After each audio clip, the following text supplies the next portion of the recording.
and welcome to the Redmen TV. I'm Chris Page. This is the daily news show. Two major stories to talk about today.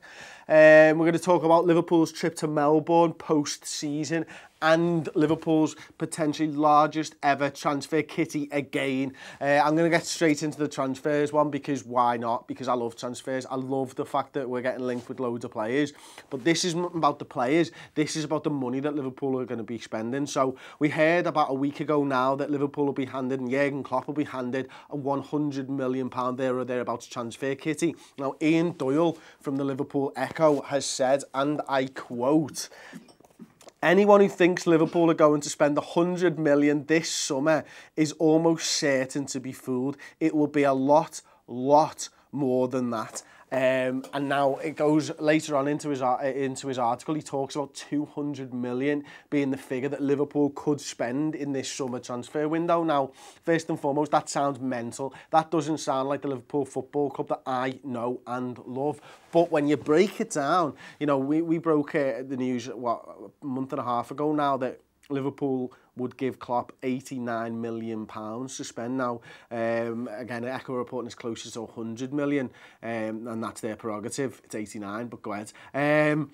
I think when you look at the likes of Mamadou Sakho, Alberto Moreno, Daniel Sturridge, Lazar Markovic, Lucas, Kevin Stewart, and any of the youngsters that we decide to get rid of, the feeling is that it could be closer to £200 million. When you say you started with 100 million, add maybe 30 million for Mamadou Sakho, 130, add 15 for Moreno, 145, add another 20 to 30 million. So let's go conservative for Daniel Sturridge. There's 165, 20 million, 15 to 20 million. Let's go crazy and say we get £20 million for Lazar Markovic. There's 185. Now, we rejected a £10 million bid in the summer, I think it was, or January, for Kevin Stewart. There's 195. Then you've only got £5 million to make up from squad players who maybe aren't getting games. We've got players out on loan that we could potentially sell.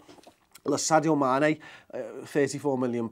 Inflation, probably £40 to £45 million to buy someone like Sadio Mane. And you're looking at 100 million, might get you at best 2 to 3 quality signings. We need more than that. We're hopefully going to have Champions League football. We're going to need investment. You know, I think we need a left back. I think we need another centre back. I think we need a forward, an out-and-out striker, potentially someone who can play or back up to Sadio Mane or Phil Coutinho on the wings as well. 200 million, although it sounds absolutely mental, we could well spend £200 million this summer, which just means one thing: it's going to be a great summer. And I think with Jurgen Klopp's, you know, transfers so far, when you look at, we've signed Gini Wijnaldum, top draw player. We signed Sadio Mane, top goal scorer this season. We got Joel Matip on a free. All of his big signings, apart from maybe Karius, have worked out. Now, you know, Paul Tompkins from the Tompkins Time, if you ever read that, has said that it's about a 1 and 2. Jurgen Klopp is fighting above that average for me now. And if there's one manager out there that I would trust to go and spend £200 million wisely, then it is Jurgen Klopp. And it looks like FSG are finally learning now that, you know, this Premier League is so competitive. You know, you've got 6 or 7 teams fighting for a top 4 position this season, and we are going to need to reinvest in this squad. Ultimately, FSG are a business. Now, if you look at it from a cynical point of view, they need to reinvest to make the company worth more. Ultimately. Now, I don't personally take that's my opinion. I don't think that that's the way they do it. I think they want to win trophies at Liverpool. But either way, you win trophies, you add value to the club, you spend money, you better your squad, you got more chance of making more money and stuff. And, you know, some top draw players coming into this side could really see us as title challengers next season. So I, for one, am hoping for £200 million investment. Why? Because it's not my money. And why? Because I want to make Liverpool boss. And £200 million goes a long way to making Liverpool boss again, and that's what it's all about. It's about league titles, it's about European trophies, and you know, if you're serious about winning these, then you need to spend the money and prove that you're serious. And for a lot of Liverpool fans, whether you're an FSG in, out, or you're sat on the fence like me, I think this summer is going to be absolutely massive for Liverpool, because I think, you know, I've reserved judgment on FSG for a long time now. If we don't sign loads of boss players, then I'll be looking at it going, okay, maybe it's time to reevaluate my position on that. But there'll be a lot of FSG outers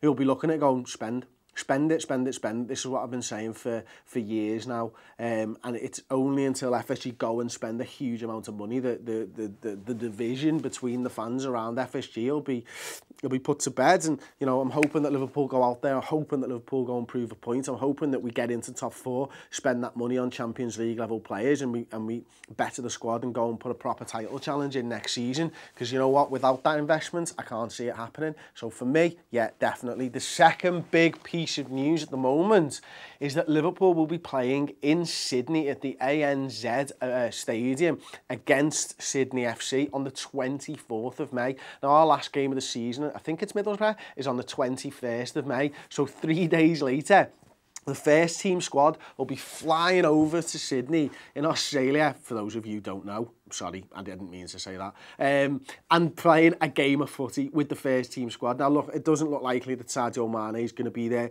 but potentially Adam Lallana could be, Jordan Henderson. There's also a rumour that Ian Rush kind of started and fueled the flames on this one. Steven Gerrard might play in this friendly, post-season friendly. So if you're over in Australia, let us know if you're going to be going to that game regardless. If you're over just that side of the world, get over there, watch Liverpool play a bit of footy, because there's no better thing to do in the world, in my opinion anyway. I just show what this is all comes out of the fact that I think that Jurgen Klopp doesn't want to take his squad absolutely miles around in pre-season friendly. I don't think he thinks it's right for the squad. I think he likes the idea of going away and having a proper training camp, but I don't think he likes the idea of, like last season when we went over to LA. I don't think he likes the idea of just dragging them up pre-season. So I think it's probably a little bit of a deal that's been struck between Jurgen Klopp and between the commercial teams, that we need to try and go over there and sort of invest in a fan base, and also be out there for Liverpool fans to go and be a part of this big Liverpool family.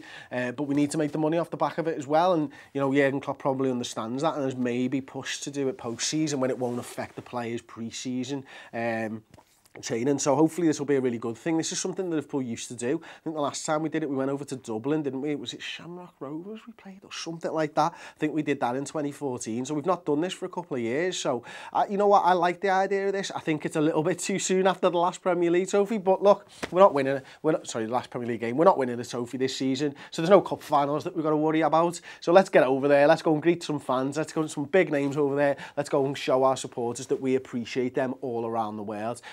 I think it's a great idea. I'm glad that Liverpool have done it post-season. I'd hope that they won't be doing anything absolutely mental pre-season. But yeah, look, if you're a Liverpool fan over there, let me know how excited you are in the comment section below. Of course, let me know who you think that £200 million should be spent on this summer. Is it Aubameyang, £100 million just blurted on Aubameyang? Is it someone like Frank Kessie, who's been linked again? Atalanta centre midfielder, up-and-coming midfielder, bit of a box-to-box player.